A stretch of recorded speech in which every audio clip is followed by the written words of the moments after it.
Beri nama pedang ini Naga Puspa.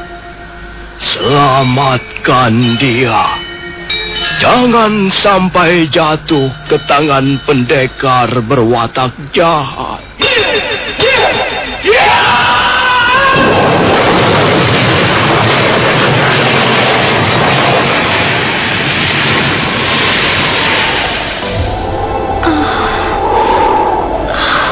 Kakang Kamandanu, kau masih juga tidak percaya bahwa aku mencintaimu. Mesin, maafkan aku, Mesin. Mesin. Mesin!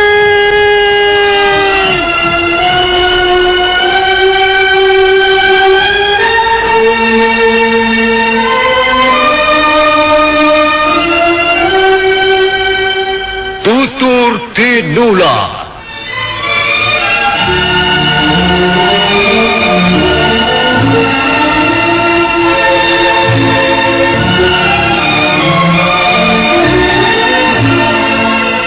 Sebuah sandiwara radio serial, produksi Sanggar Cerita dan teater Sanggar Prativi. Sebuah kisah dengan latar belakang sejarah runtuhnya Singasari dan berdirinya Kerajaan Majapahit.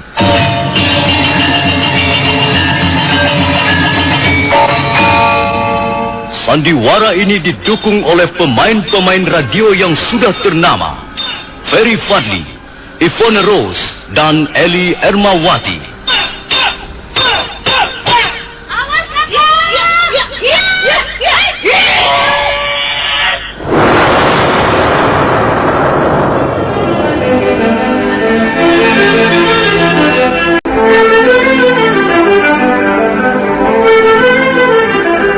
Naskah disusun dan diolah oleh S. Tijab.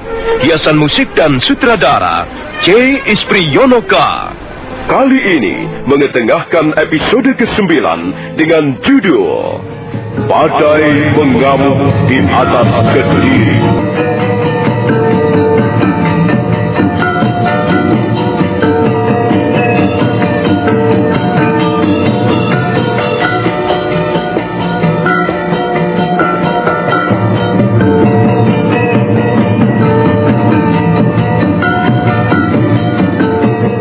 Dalam seri ke-270 ini didukung oleh para pemain Heri Stiono sebagai Dias Sanggramawijaya, Rusli sebagai Rangga Lawe, Nusri Nurdin sebagai Lembu Sora, Kasdu Dewa sebagai Rapodang, Ivone Rose sebagai Sakawuni, Ferry Fadli sebagai Arya Kamandanu, Masono sebagai Arya Wiraraja, Idris Apandi sebagai Ramapati, dibantu oleh Risdiantoro dan Asdi Suhastra pembawa cerita. Selamat menikmati.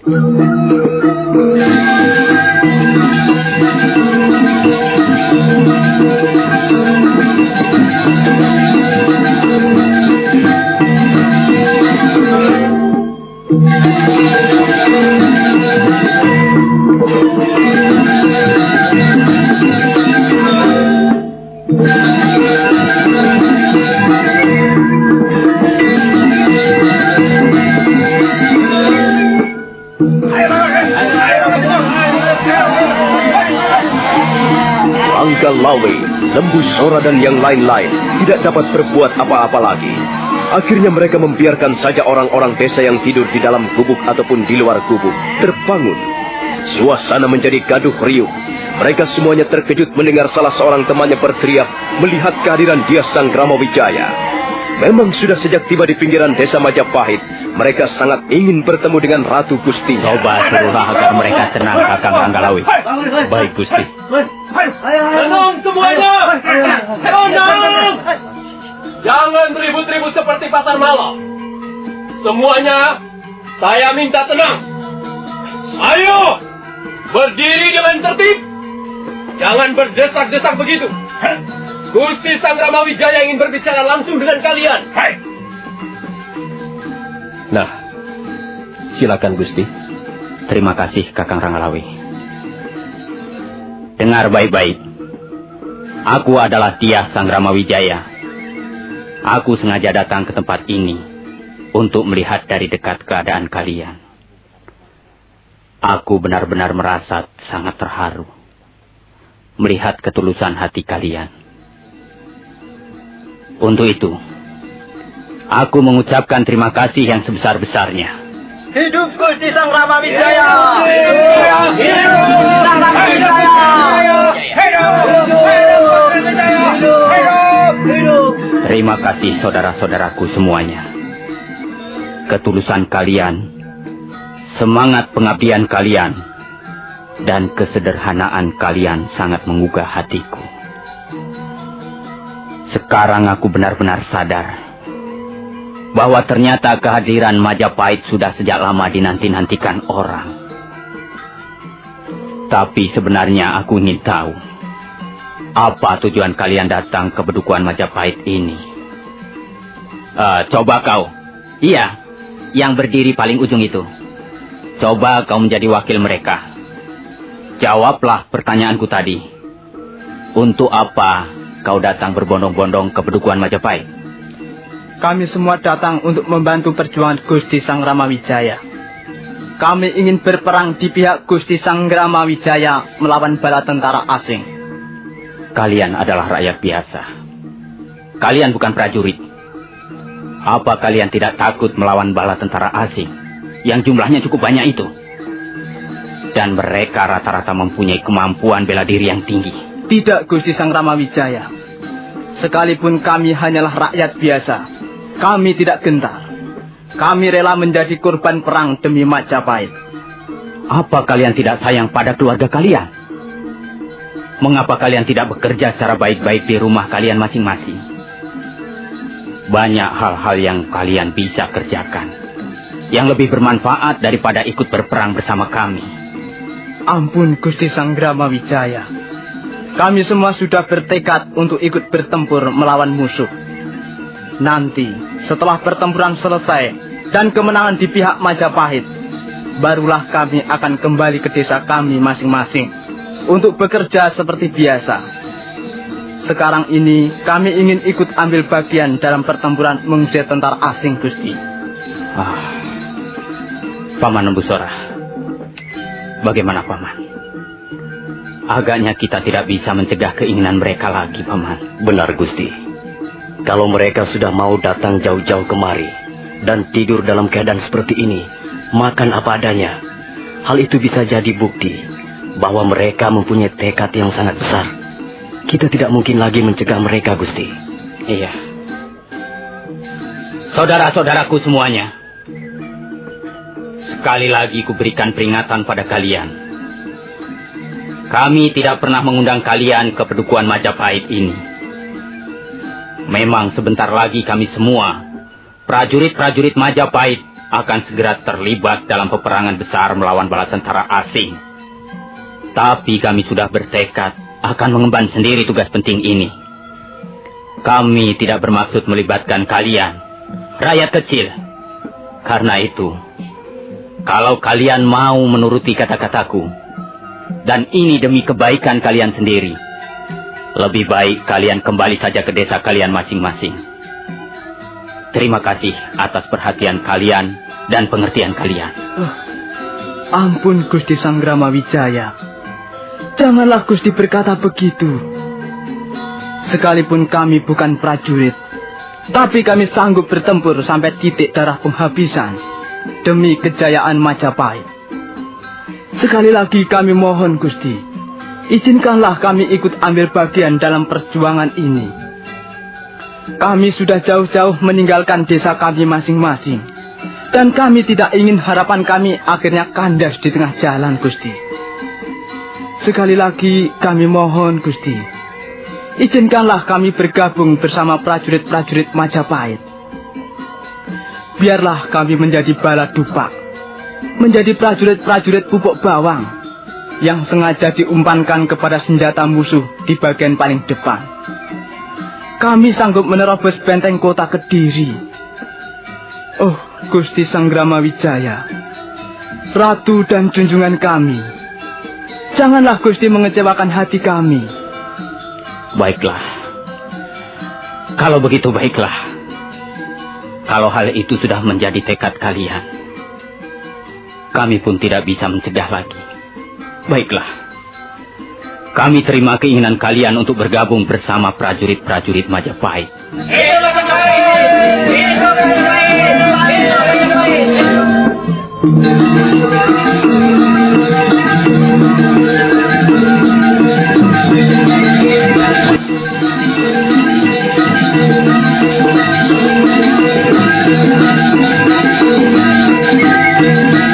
Ampun Gusti, hamba ingin melaporkan sesuatu Gusti.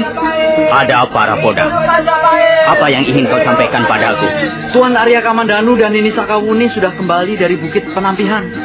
Mereka sekarang menunggu di rumah kediaman Gusti Sang Ramawijaya. Syukurlah. Apa hanya itu yang ingin kau sampaikan padaku? Ampun Gusti, Tuan Arya Kamandanu dan Nini Sakawuni datang dengan kurang lebih 500 orang warga desa. Apa? 500 orang warga desa? Iya, benar Gusti. Mereka sekarang sudah hamba tahan di pinggir Majapahit bagian selatan. Mereka semula memaksa masuk, tapi prajurit-prajurit Majapahit dapat menghalang-halangi mereka. Selanjutnya hamba serahkan kepada Gusti Sang Ramawijaya. Oh, baiklah. Aku ingin bertemu dengan Arya Kamandanu dan Nini Sakawuni. Nah, saudara-saudaraku semuanya, kalian tunggu saja perintah-perintah yang akan diberikan oleh para pemimpin prajurit-prajurit Majapahit. Dan ingat, jangan ada yang melakukan suatu tindakan apapun tanpa perintah resmi dari para pimpinan prajurit Majapahit. Sekian pertemuan kita malam ini. Selanjutnya, kita akan menunggu perkembangan. Nah, sekarang kalian bubar. Bubaran semuanya. Kalian boleh istirahat malam ini. Dan selanjutnya kalian tunggu perintah kami.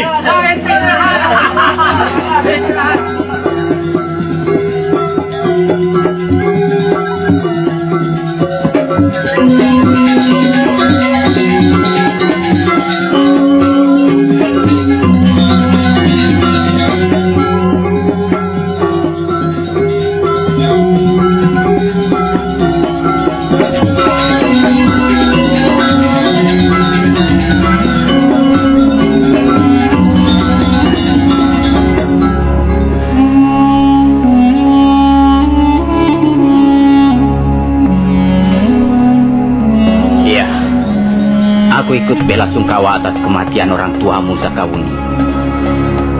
Kakang Banyak Kapuk sangat besar jasanya dalam membangun Padukuhan Majapahit. Kita semua merasa sangat kehilangan. Kakang Banyak Kapuk dapat diteladani pribadi maupun sikapnya. Dia adalah seorang pembesar yang tidak silau oleh pangkat, kedudukan, ataupun harta benda. Pengabdiannya dilaksanakan dengan kemurnian hati dan tanpa pamrih. Terima kasih Gusti Sang Ramawijaya. Terima kasih atas penghormatan Gusti terhadap ayah hamba. Sekarang aku ingin bertanya padamu, Kamandan. Bagaimana dengan orang-orang desa yang kau bawa serta itu? Ampun Gusti. Semula hamba berusaha untuk mencegah mereka, tapi usaha hamba ternyata sia-sia. Keinginan mereka sangat berkobar-kobar untuk ikut bergabung bersama Gusti Sang Ramawijaya di Majapahit. Akhirnya hamba terpaksa membawa mereka. Iya, kalau begitu jumlah mereka semakin banyak. Dan jumlah mereka saya kira setiap hari akan semakin bertambah banyak. Hal ini tentu akan merepotkan kita juga, Gusti. Benar, Paman Nembusora. Mau tidak mau kita harus memikirkan mereka juga. Tuan Wiraraja. Oh, iya, Gusti. Sekarang saya ingin membicarakan perihal rencana penyerbuan ke kota Kediri bersama Tuan. Juga bersama kalian yang lain. Kalau rencana ini sudah matang, kita tinggal melaksanakannya saja. Lalu bagaimana rencana Tuan? Tuan pernah berkata bahwa Tuan mempunyai siasat yang jitu untuk melumpuhkan bala tentara Tartar. Sebelumnya, marilah kita lihat peta kota Kediri dulu, Gusti. Arya Wiraraja kemudian membuka gulungan sebuah peta yang digambar di atas daun lontar. Nampak di dalam peta, istana Kediri yang dikelilingi oleh benteng. Juga nampak jalan-jalan di sekitar kota Kediri. Sebaiknya kita menjalankan siasat demikian, Gusti.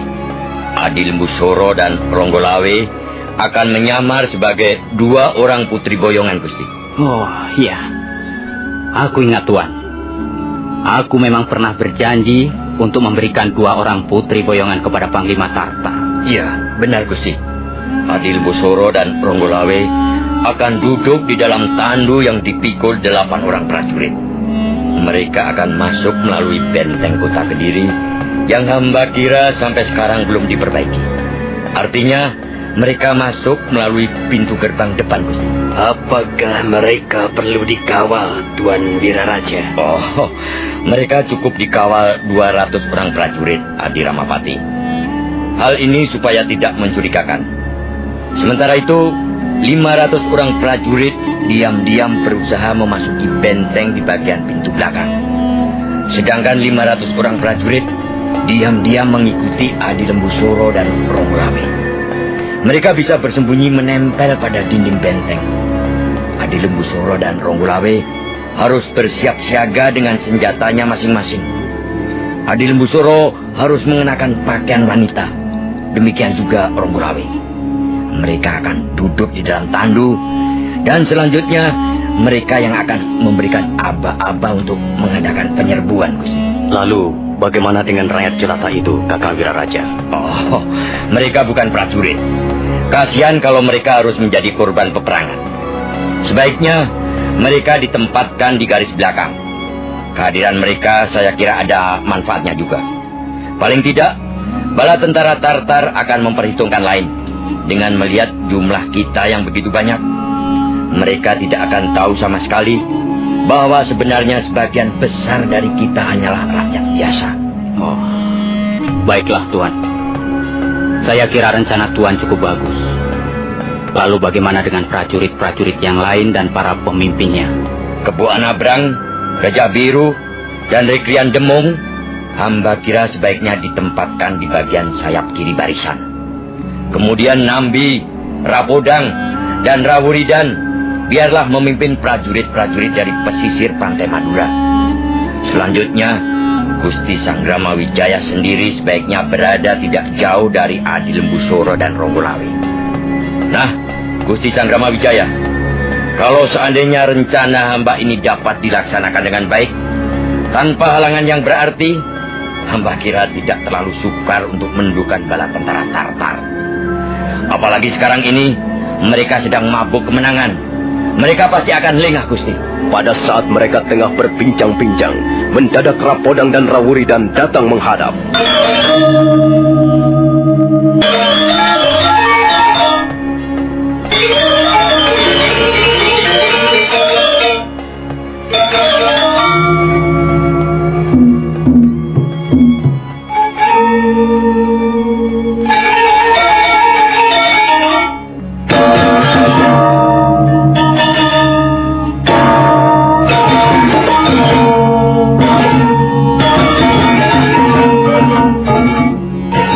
Ada apa, Rapodang?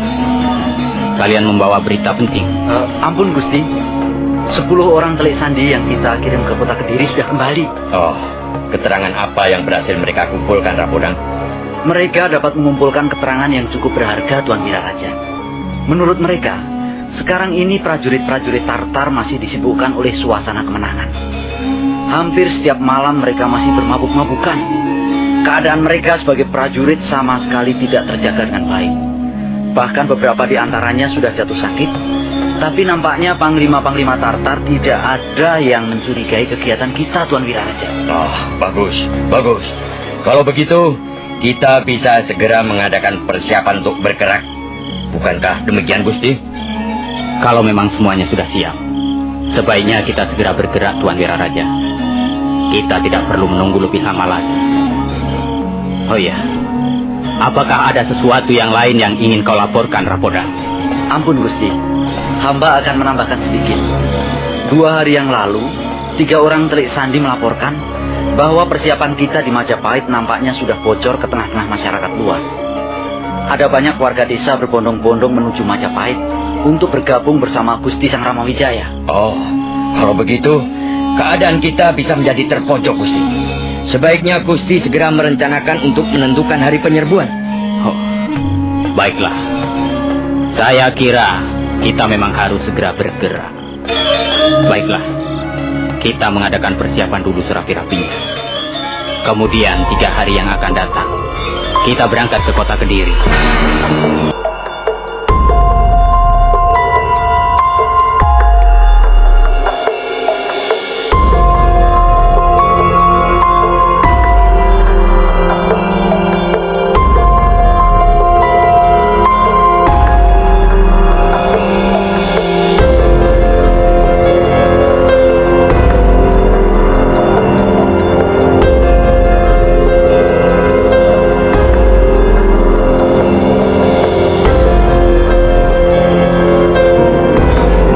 Itu adalah malam terakhir sebelum prajurit-prajurit Majapahit berangkat ke kota Kediri.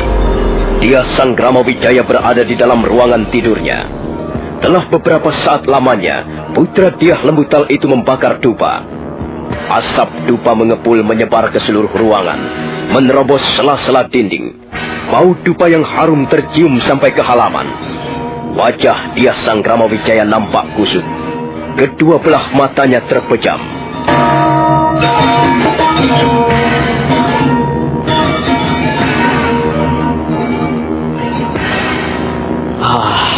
Sang Hyang Widi.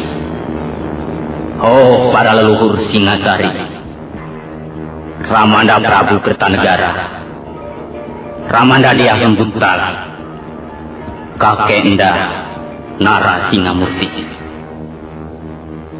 Dengarkanlah permohonanku ini. Hari yang menentukan akan segera tiba. Hamba berikut seluruh warga Padukuhan Majapahit akan berjuang mengangkat senjata melawan bala tentara asing. Hamba mohon doa restu. Kabulkanlah permohonanku ini, ya Sang Hyang Widi. Dan selanjutnya, hamba serahkan segala-galanya di bawah kebesaran, di bawah kekuasaanmu yang tiada batas.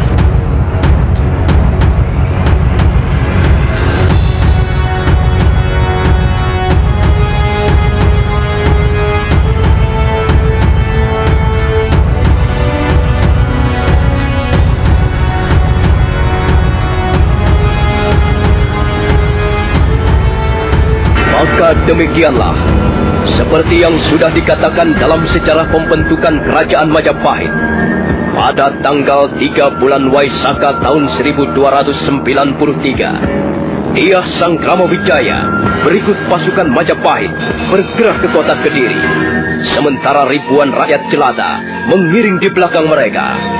Nah, saudara pendengar, bagaimanakah kisah selanjutnya? Apakah akhirnya Dyah Sanggrama Wijaya akan berhasil mengusir bala tentara Tartar? Saudara pendengar, silakan mengikuti episode berikutnya yang berjudul Pemberontakan Ranggalawe.